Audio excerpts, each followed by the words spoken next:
Are you ready for the weekend yet? We have events, news, and a guest for you to enjoy this Lake Life weekend.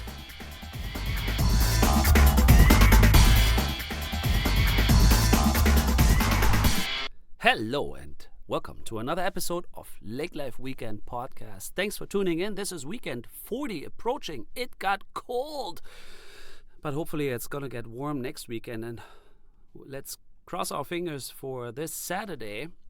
It's actually gonna be October 5th, and there is one of my favorite little family events. I outran the hairy man, and they're organizing a treasure hunt and a geocaching game. It starts at 3 p.m. at Camp Cherith. That's like by Vergus. You can Google it. It's a very picturesque terrain. It's private, actually, owned by a church, and they open it up for the. It's a event center, community club, fundraiser for the city of Vergus again. Really nice. It's a 5K, 10K run. And then there's music, there's food, and then there's this geocache and treasure hunt. It's called something different. It's escaped my mind. In German it's Schnitzeljagd, but that doesn't help us right now at all. But yeah, so stay tuned. I'm actually going to come with Harry, and we have a guest. Maybe you remember if you listened to us last year, Fabien from France, Marseille, who was a foreign exchange student with me in Barnesville 20 years ago. And he's going to be visiting us again. And I plan on doing another podcast with him next week. But with colder temperatures, and I actually met with Hans Gilsdorf last week just to catch up. He's a pretty popular local artist from Detroit Lakes. He has built a number of sculptures and art in and around the city and more. Actually, you can hear his story. He built the reading child in front of the library, the big sculpture in Detroit Lakes, and there's another Angel of Hope sculpture to be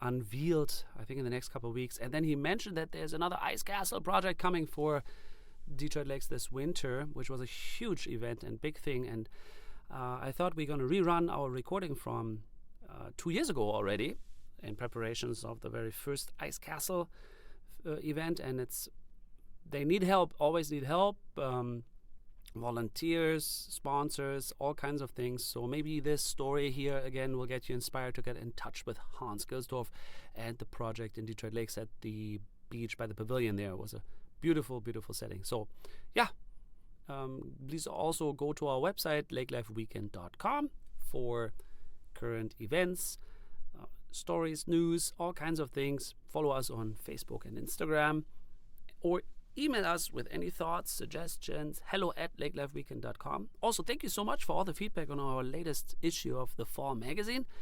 It is out for a good 2 weeks now, and we got lots of great feedback. Thank you so much. If you have not received or seen a copy yet, email us your address and we will mail you one. Again, hello@lakelifeweekend.com, and we look forward to connecting with you. Have a great weekend ahead. Talk to you soon. Bye.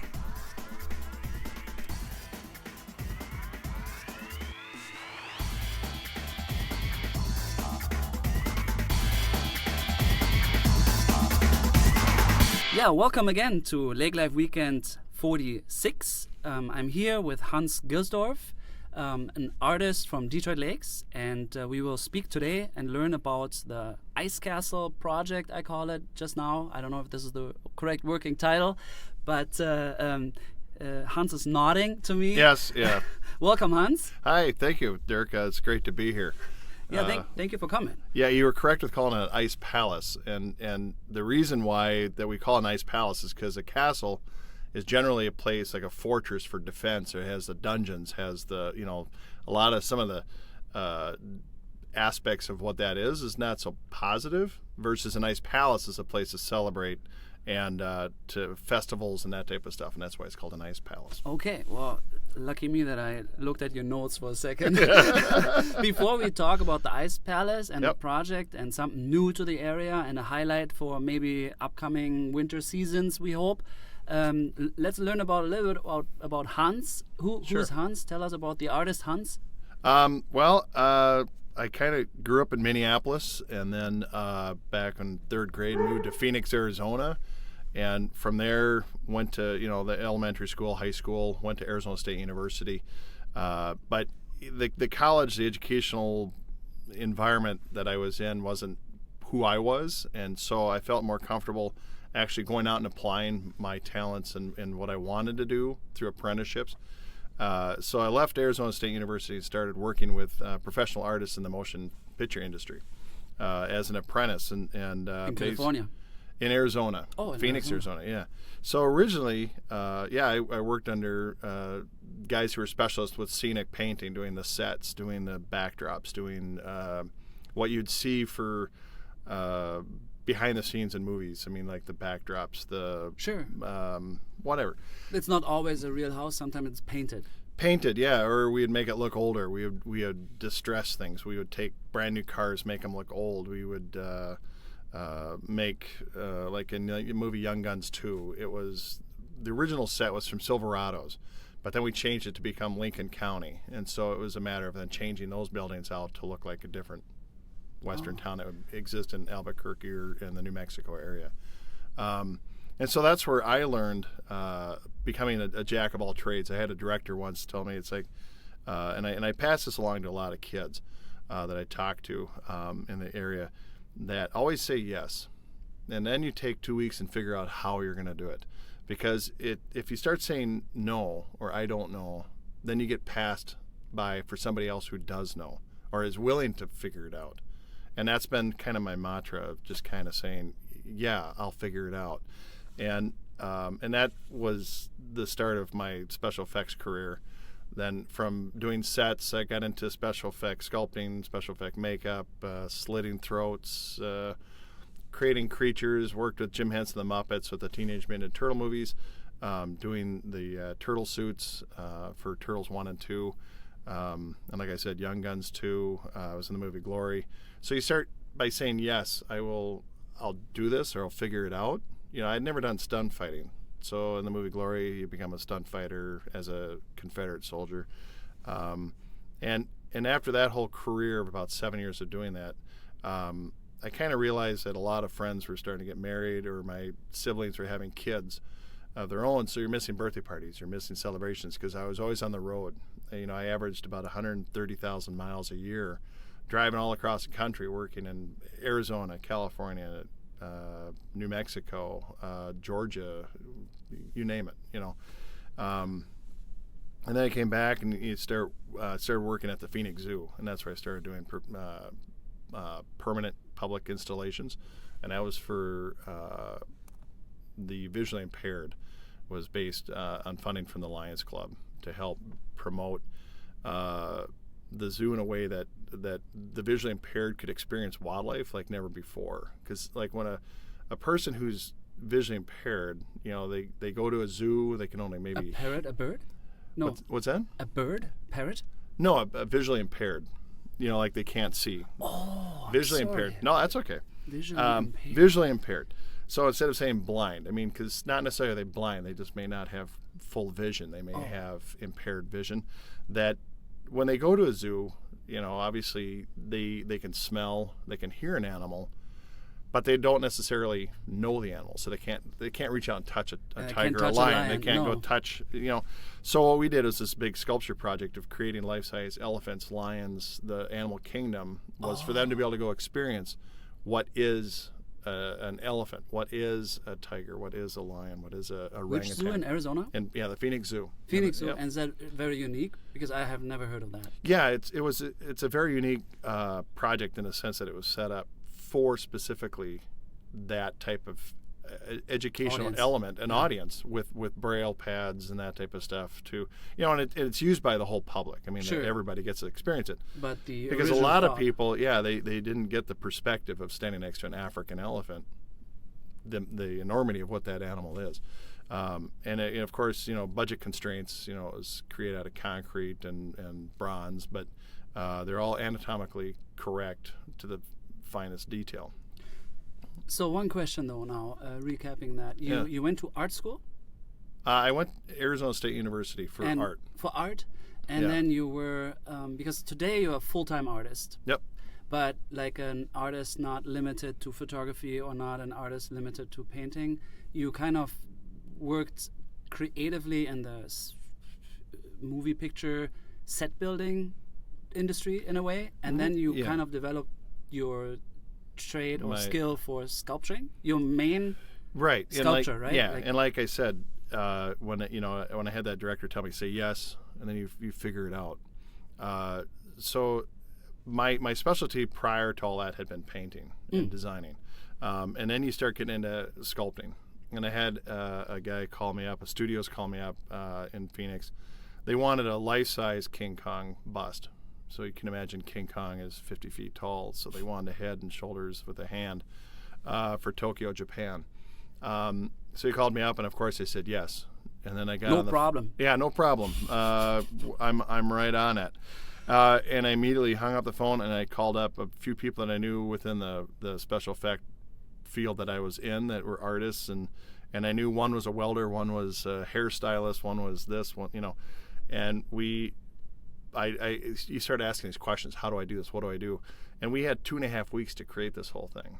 And so the next day we met at the studios, and we came together and said, okay, you start welding the armature for this. I'm going to start sculpting. And I had never sculpted anything that size. So you figure this.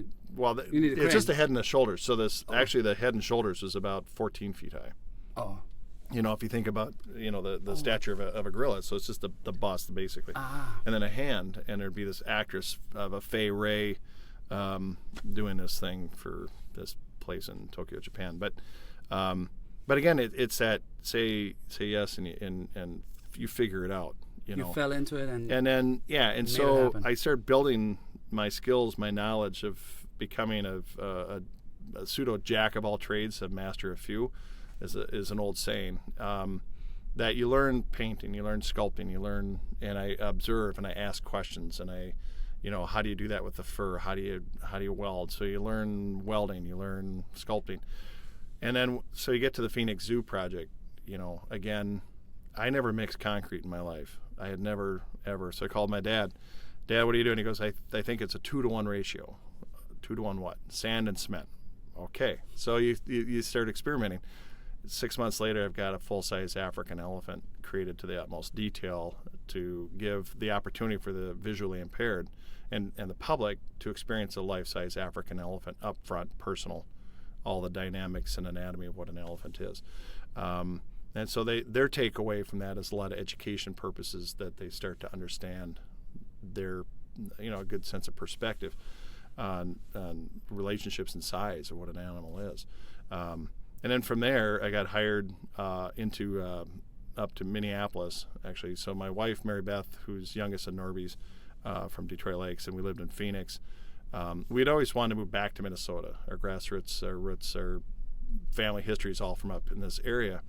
And so when we had the opportunity to move to Minneapolis, we jumped on it. And I got hired by a museum supply company to be their headmaster sculptor. And then she was hired by an engineering company in Northfield. So I worked in North Minneapolis. She worked in Northfield.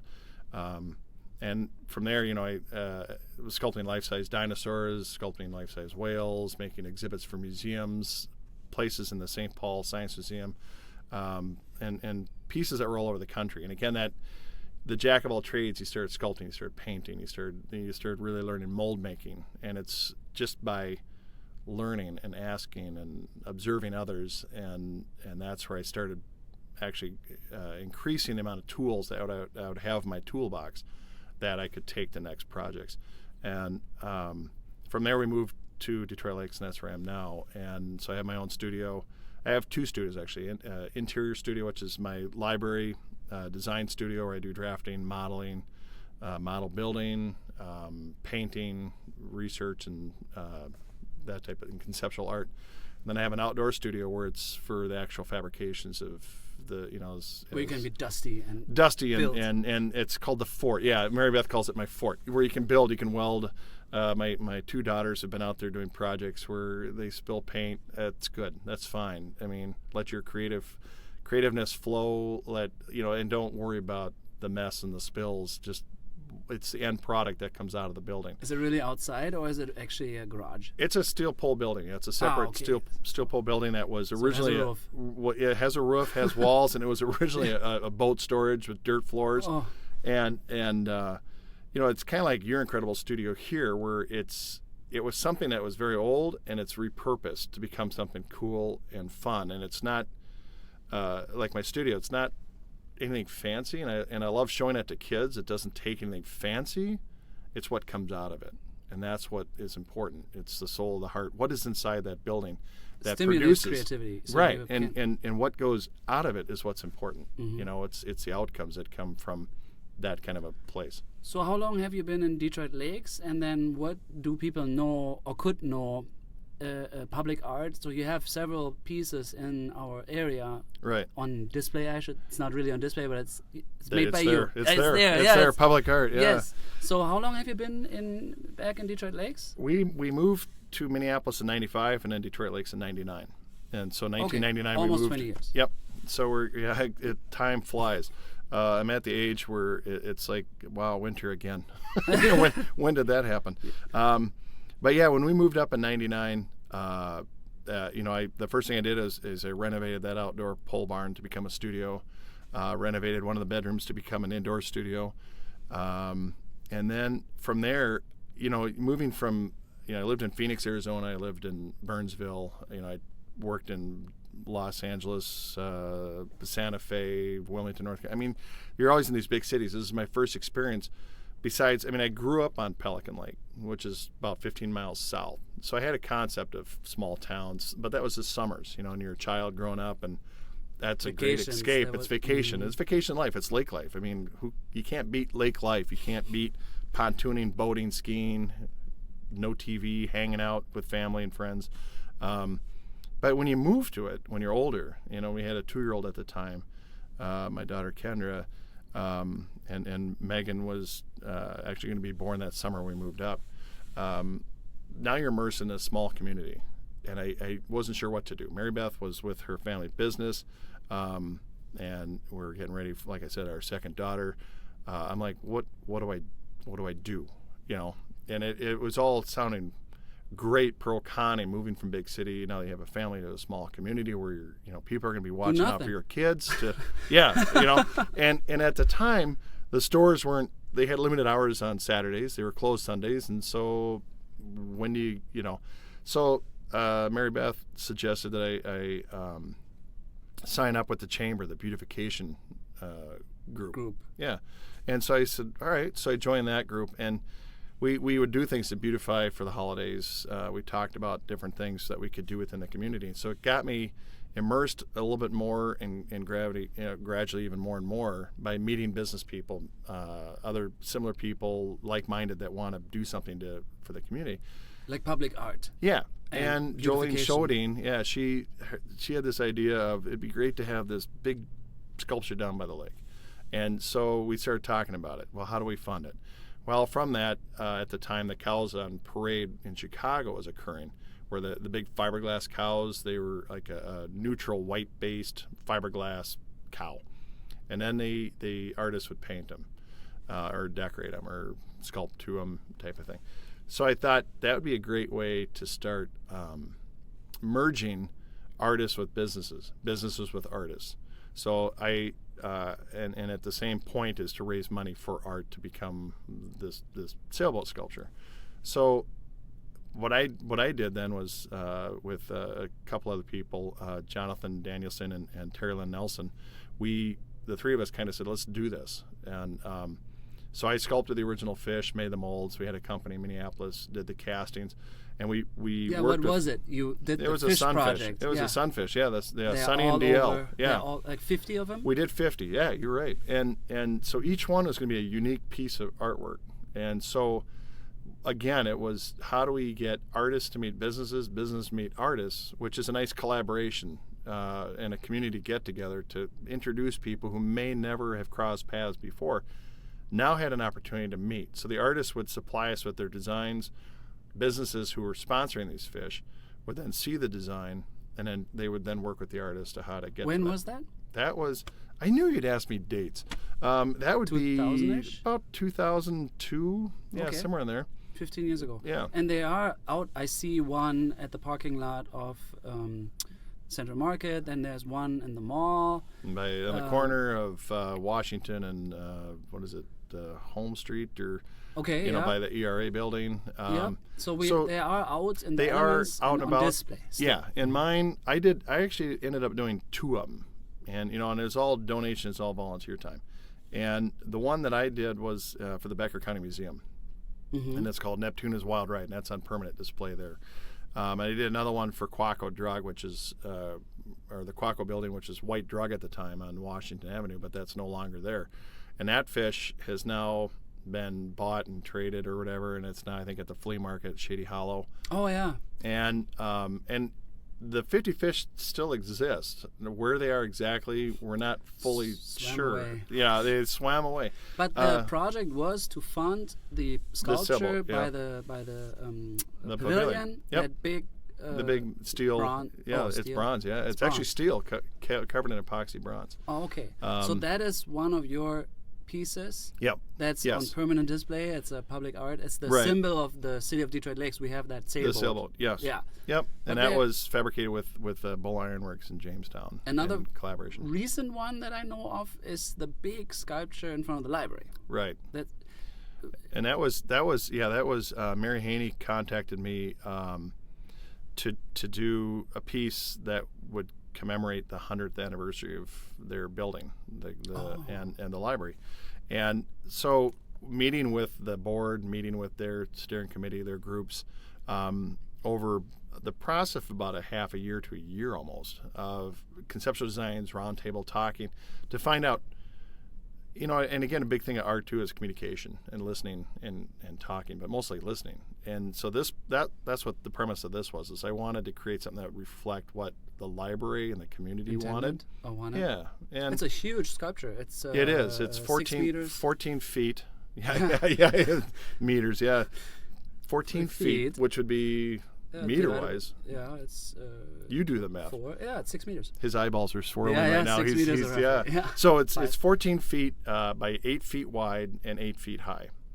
Yeah. And it's 16.5 tons of concrete. 16.5 tons. Tons. Yeah. Now you're going So back to now kilos. we're going back. Yeah. Yeah. You do the math to the kilos. No, So it's okay. it's all rebar and sculpted in steel. What I had to do first in order to create this shape was hand bend all this rebar and steel, weld it to be about 1 inch within the outer dimensions of what the sculpture is.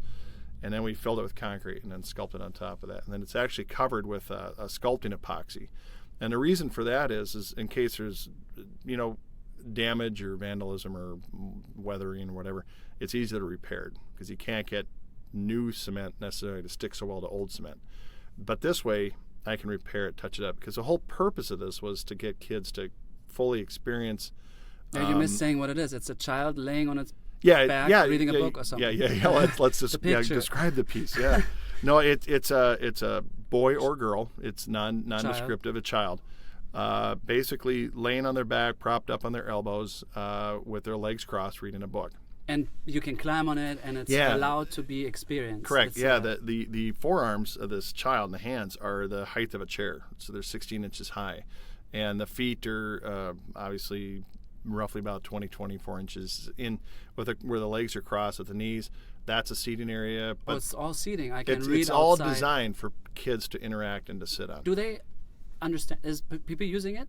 They do. People do. Okay. And yet some people, because they've been told so many times, don't touch, don't experience, don't that In the past. and in other situations. And now it's I've told people as we go sit on that, go experience it. And these kids, their eyes lighten up to experience something. And the favorite place for people to sit is with their back in the book, with their legs going up to the chin of this child. It's kind of sitting there reading, which is kind of fun to watch them reading when the sculpture itself's reading. Yeah. But that's what this whole piece was about, and that's what the library group really conveyed to me and it was a process of communicating and designing and coming up with it. And again, originally we wanted it to be bronze, but the cost of that was so exorbitant. I mean, it was beyond reasonable fundraising. So I said, let me rethink this. And drawing back in my past, of the elephant sculpture, it's like I could create this out of concrete for much more economically. Yeah. And so that's what we ended up doing. And so it's a fun piece. Every time I drive by, I see people interacting with it. So now we learned steel, bronze, cement, concrete, but we are arriving at the ice sculpture. We learned that you're heavily involved in public art, and of course it just makes sense that you're building an ice sculpture or an ice palace. And how did that come apart? Like, did you just, like me, wake up one morning and had that brilliant idea, or like, how did that happen? Yeah, no, again, it's this culmination of, like you said, I do it professionally. This is what I do every day. I get up 8 a.m. and I work in the studio till 6 p.m. every day. Well, not weekends necessarily, but and it's just this career building up on all these different materials and all this stuff, and you think you know everything. I designed children's hospitals for 15 years in Fargo. That's another project. And Bismarck, and Detroit Lakes to create environments for kids, for children and younger patients not to feel like they're in a hospital setting. To create we called it a distraction program, so they didn't necessarily feel that they're in a hospital. So like Fargo was the Renaissance village. Every child had their own house and mailbox and they could go into. Bismarck was Peter Pan theme with the nurse stations as a pirate ship, and Wendy's bedroom was the playroom and a Lost Boy tree. And so so again, with all those, like you're saying, it's different epoxies, sculpting, materials, things that have to conform to fire rating, safety, all this stuff. So you get this culmination of all this stuff comes together, and you think you're kind of on this path, and like I said, you always say yes. And so back in February, Amy Stearns at the Holmes Theater said, "Hey, I got this idea that we've been called upon by St. Paul to do this ice harvest. Would you want to build an ice palace?" Sure, And, why not? and from that point was the birth of the IOC, the Ignorant Optimist Club, because we really, at that time, it was we formed a steering committee with a bunch of locals. Scott Walls and Amy Stearns are the head of this whole thing, and so I joined on board right away. And thinking it's those blocks of ice, you buy at the grocery store. Sure. I'm like, we can stack those. Easy. We can stack those. They're just 10-inch by 10-inch blocks of ice, no problem. Well, through this, and the original project was to supply ice, 24,000 to 30,000 blocks of ice for St. Paul for their ice palace. They were going to build a world record palace, and it was an awesome group of people down there. And again, it was all volunteerism. This great Minnesota get-together. We're going to harvest ice up in Detroit Lakes, bring it to St. Paul. They're going to build this big ice palace. We were approached, the city of Detroit Lakes, to provide ice cut out of Big Detroit, Little Detroit. Actually, by the pavilion. And then, so we provide ice, and they cut it out, and then... Yeah, we were looking at logistics of cutting that many blocks of ice, and they're 22 by 44 inches by 12 inches, weighing roughly 350, 400 pounds each. That's each block of ice weighing that amount of weight. And then how to get them onto pallets, onto semi-trucks, and then it'd be about 240 semi-loads to St. Paul. 240 semi-loads. That's what we were looking at. And so we were looking at conveyor belt systems and how to get it from the lake up onto semi-trucks into different parks and working with the city. The city's been awesome with helping us to try to figure this out, and they, and everybody's known the value of what this was, and the whole point also for us was to get Detroit Lakes on the national map. And this was in conjunction with St. Paul building it with the Super Bowl that was going to be hosted in Minneapolis in 2018. So it was really this huge conglomeration of putting minds together, efforts together, materials, volunteerism, and the whole premise was just to build something. And skills. Like and skills, yeah. And how do you cut it out? Right, and to build something that's so incredibly unique, and to show that we are fun-loving people who embrace winter. We embrace all the seasons up here. And that's Lake originally life year round. Yeah, exactly. And that's exactly what it came from back in the 1880s. Was a guy from the east came out and saw people in St. Paul as part of the railroad industry trying to expand the whole concept of industrialization out here. Kind of said, you guys are a bunch of insane people living in here in a frozen tundra. Well, the people of St. Paul took it personally and said, we're going to build a palace. In 1886, I believe, they built this huge palace, of ice. And then the population boomed, and people said, these are creative, fun-loving, outdoor, all-season loving people. So, but St. Paul now no longer wants to build this ice palace. They unfortunately, because like I said, these people down there, their hearts are all in the right spot. They were awesome. They've been extremely helpful to all of us, to help guide us, to give us, especially me, trying to figure out how to build our own ice palace. They've been very informative, very, call anytime. And it was very unfortunate their funding didn't come through. So they had to back out. They're still going to build a smaller palace that's not 30,000 blocks ice, but roughly 4,000 to 5,000 blocks ice. And it's going to be, I believe, still in Rice Park, where they've traditionally had their festival, downtown St. Paul. But for about 10 seconds, we were kind of like, oh, what do we do? And we're still, again, ignorant optimist club. We're still going to do it.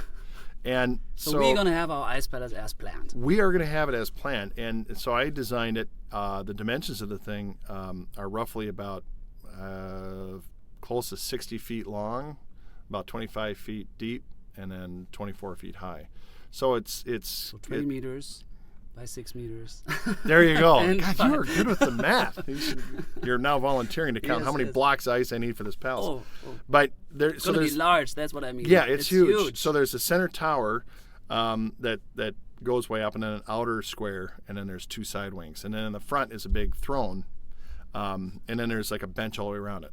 And so now, because now we're just doing our own, and we were going to have like an ice harvest festival as part, because we were supposed to start December 15th with St. Paul in order to get their ice to allow them to have the time to build their big palace. Well, now that's not necessarily the case. So projects like this you find are very fluid. You have to bend, you have to stretch, you have to be creative on how we're going to do it. So we were going to be doing it in People's Park, in the volleyball courts. We're trying to find the most minimal damaging kind of area. If you don't want to do it in a ballpark and damage. So that's infield. Behind. That's by the. It's by the skating rinks. Yes. So. And so, but now, talking with the ice cutting guys at they said, well, you can just build it on the beach. Well, so we were also planning on having the Becker County Museum, because Detroit Lakes used to be a huge ice harvest area. On Detroit Lake, they used to harvest about 18 acres every year of ice for the railroad industry. That would be for refrigeration. So they would store them in sawdust, and they would then be able to bring refrigerated foods all over the country. And a big supplier was Detroit Lakes. Huh. And so we still have a bunch of these men that used to do it are still alive today. Yeah, and so it's been very interesting. I have yet to meet them, but because of that, Becky Mitchell at the Becker County Museum, in the pavilion, they want to have an exhibit there while we're harvesting. Oh, so coming up beautiful. On January 11th and 12th is when Wknd is coming up to cut the ice. So we're going to do an ice harvest there. So we're going to be harvesting about 1,600 blocks of ice. It's about 1.5 acres of ice. And if anybody's curious to know the facts, and they say, we're taking water out of our lake, is that depleting the amount of water we have in our lake? Well, we had engineers, Scott Walls had a engineers. Yes, of course it is, but it will come back. To look up the statistics on what is, if you took a foot of ice out of even 5 acres of what we were originally planning. How many liters are missing? Actually, we lose more water by evaporation on a single day in the summer. Oh, no kidding. Yeah. Than you would in this whole ice surface. The whole surface is evaporating. Yes, of course. More ice than what we would have harvested. But now we're only doing just over about 1 acre. And it's really not that much ice and water. So, and now building it, we've kind of, because I said we're fluid, now we're deciding to build it out in front of the pavilion, because the Becker County Museum wants to do an exhibit in the pavilion on ice harvest past, present. Mm-hmm. And so now we're going to harvest right out in front of the pavilion, which is straight on the south side of Washington Avenue, is to build a palace there. The beach is flat enough, and then so when the ice melts and all that, Just wash back. goes right back into the lake. Yeah, so sure. we're really not losing anything. No. And a lot of the events that we're going to harvest on January 11th and 12th, and then we start the construction of the ice palace. So anybody can come down and watch us and see what we're doing as we're figuring it out on a How do you daily cut basis. it? Like a motor saw? Yeah, they have. I haven't seen the equipment exactly. I've seen photographs, but it's like a two-wheeled, big motorized handled thing that has a huge blade in the front, like a big saw blade. And they cut these lines, and then they score every 44 inches, and then float these big strips of ice, and then they break them into their 44-inch lengths. And then again, on a crib conveyor belt system that takes them from the water up to a ramp, and then that's where we get them and put them on pallets. And 16,000 little bricks. 1,600. So 1,600. Oh, 1,600. Okay. Yeah, Still. and each one will weigh. If the ice is roughly, I think I've been told that if the ice is like 12 inches thick, 12 inches. they're about 400 pounds each. But now, because we're also having early freeze up right now for some reason, which is fun. That if we're now harvesting later, we might be looking at thicker ice. Of course. The ice is still going to be making ice. The lake is still freezing up. So we may be looking at thicker ice blocks, which then means recalculating how many blocks I need. Because the palace I've designed is based on 12-inch thick blocks. But if also another 20-inch thick, or they're 30-inch, we need fewer. But So the ice sculpture though is, and I see a drawing, I'll take a picture later, but it's going to be illuminated, but it's not accessible. So I cannot go in because of liability, but there's benches all around, so I can use it. It's a kind of becoming a furniture in a way, no? Yes, and that's a good thing you brought that up because we have, again, it's a huge gathering of people that are going to volunteer and donate to make this thing happen. We are fundraising to raise around $40,000, I think, maybe more, and but we're also with that we're doing lights down Westlake Drive that'll be permanent, that are sailboats to be up year round, and then it's for those hard costs. I'm volunteering all my time on this and donating, and I'm volunteering, and all the guys that are building it are doing the same thing.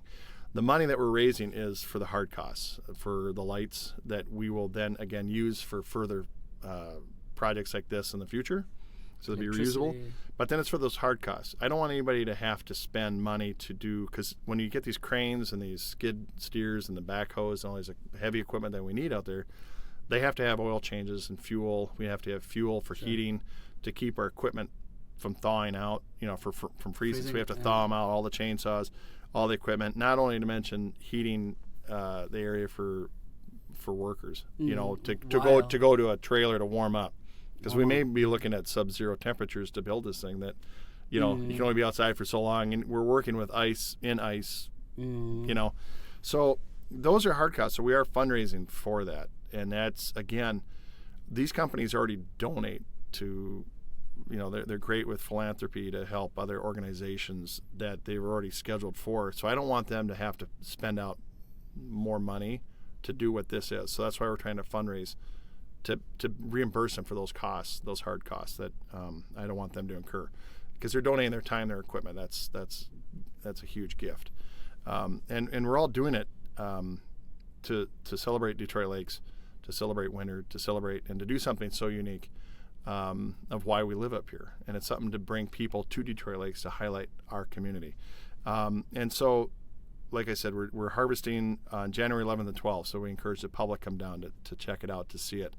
But then we're going to start building the Ice Palace, and the goal is to have it open by February 8th, which is the start of the Polar Fest, and then it'll be up and running through February 8th. February 8th, yep, and then it'll be running through the 19th. And that night it's going to be lit up. We have this awesome guy, Mike Schmidt, here in Perham. So it's not just Detroit Lakes. We got Mike Schmidt from Perham. He's coming out. He's going to light it for us. So he's going to light this whole thing up. So at night, it's going to change colors. It's going to be this really cool effect, this great place. And there's going to be ice thrown out front for photo ops. I have Mark Rasmussen out in Lake Park, who's made the ice tongs. He's taken these massive steel logging tongs and modify them to be ice tongs based on the help that we got from St. Paul on how they build their ice palace. So What's ice tongs? Well, they're logging tongs. If you think of like the old days of the old two-handed ice tongs, well, these have to be held by a huge cable on a crane or a backhoe, and to lift. Like and so hands. it's basically a compression. So you have a ring, and it's the force of the lift compresses it into the block of ice. But a logging tong has the single tines in the middle, so they'll break these big blocks of ice in half. So we had to put horizontal cross supports with 3 tines on each side, so you have a total of 6 tines hitting this ice block. Yeah. You know, because you don't want to have a 400 to 700 pound block of ice go up in the air and split in two, and come down on anybody below. Yeah. So, like I said, we're learning. Quite a process. We're learning as we go, Mm-hmm. and we're figuring out as we go, and we're doing everything possible to get the right people in play, to have the right players to come together to make this thing happen. So do you still need volunteers? Yeah, we're looking for volunteers. We're looking for anybody with talent, guys or women that can work with equipment, that want to be a part of that, bricklaying. And that's kind of a weird thing because we keep saying, well, bricklayers are the guys that work with big blocks. I think stone or concrete is way different than ice. No, but as long as you're probably. comfortable trying to figure this type of stuff out and height, we're looking for help to do this. And not only that, we're looking at some volunteers that'll help with traffic or helping out explain things while we build. That could be there so we're not being interrupted while we're building. Sure. And the general public's asking questions, that there are people that can Should help. be fenced off. Yeah. It's also a work zone now. Yeah, it'll be fenced off, but there's people just want to ask questions. They want to know. They want to learn. And so we You want should to have the exhibit open early, huh? Well, they're going to have the exhibit open early, and then I don't know how long that's going to be running, but it'll be Very open interesting. during the Polar Fest, which is already this long-standing event we have up here to celebrate winter. So we have the Polar Plunge will be right now Right in the next front to of this, and all these different events that are happening throughout the whole week. That is the 2 weekends and a fireworks show that ends the whole thing on the second weekend. And also at the Palace is kind of this. We don't want it just to be a standalone palace, so we're getting kind of crazy and kind of fun with it. We want to create family room furniture, living room furniture in front of it. So maybe a sofa, a couple love seats, a couple chairs.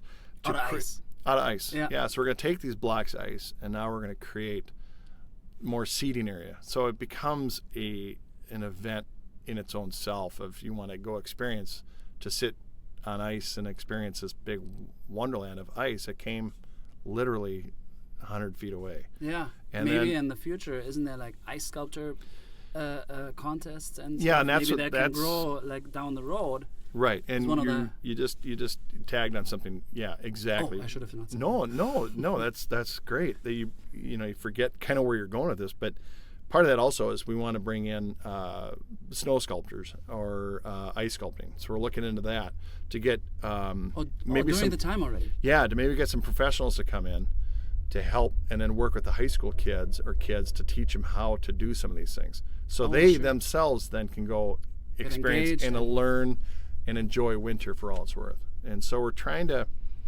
make this not just a ta-da, we built an ice palace, which would be a But to miracle in have itself from my perspective. But to involve the then to get community. the community and then get more people to come down and really enjoy it. Yeah. And that's the whole point of what this is all about. And again, it's all volunteer. I'm not getting paid for this. Nobody's getting paid for this. And it's just this. We do it because For the people, by the people. Exactly. Yeah. No, I think it's a beautiful story, and I'm glad I learned about it a little while back, and I thought we definitely need to communicate that, and maybe we reach one or the other that is able to support physically or monetarily. Right. Because I think, are you halfway through your fundraising? Or I know he is always about fundraising. Yeah, we're about a third of the way there, and we're reaching out. We do have sponsorship opportunities at different levels that you can contact the chamber or let's see. I'm trying to think here. We do have a website, www.iceharvestdl.com, or you can just go into the chamber as well. But there's opportunities for that. So, I mean, if you can't physically help out, but you monetarily want to help out, we would love that. And again, the money is going towards lights for the palace, but then also permanent lights for Westlake Drive to go on the light poles to be up year round. And they're a fantastic design with the sailboat. Mm-hmm. It's just a great feeling of just bringing everybody together to I'm excited. Celebrate winter. I'm looking. We're very excited for it, and we've all been working on this since February. We've been meeting once or twice, 3 times a week. We've gone down to St. Paul to go to the state capitol and meet in the Senate hearing room to discuss this with the St. Paul engineers, the St. Paul team down there, and again, it's unfortunate that their end of it fell through.